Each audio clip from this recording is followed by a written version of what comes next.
Alright, today I'm going to show how to replace the diesel fuel filter on a 2019 and up Mercedes Sprinter. It is also the same fuel filter used in many 906 2018 and prior Sprinters. Tools you'll need are going to be spring clamp plier, a ratchet. I use a T30, and then I always use a 7mm socket for my airbox, 8mm socket for my intake tube, pick tool, and another pick tool. So go ahead and get some gloves on. I like to keep everything on this cart here. So new filter, pick tools, these. I almost forgot the most important part, my trusty ratchet. Here's what we're working on. It's a really nice fan. Release your positive cable from your airbox. I already have this released, but all you do is I always put my hands like this and pull up like that. Go ahead and use a screwdriver to release this little locking tab there. Like I said, I like using a ratchet.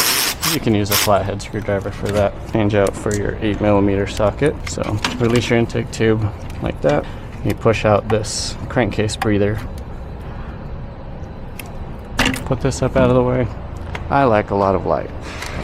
As you can see, ton of light. Great for seeing everything you're doing. You'll remove this screw. I personally made this 8mm socket magnetic so that I don't have to worry about dropping the screws.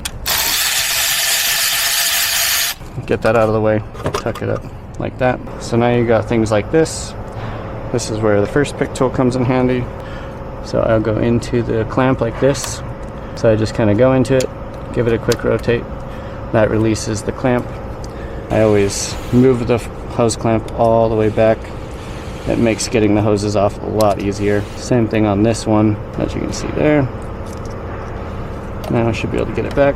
So now that you got those off of the fuel filter side, this is where this comes in handy. Take a pick tool like this, work my way around the hose, making sure not to puncture the fuel hose. As you can see, worked it around like that.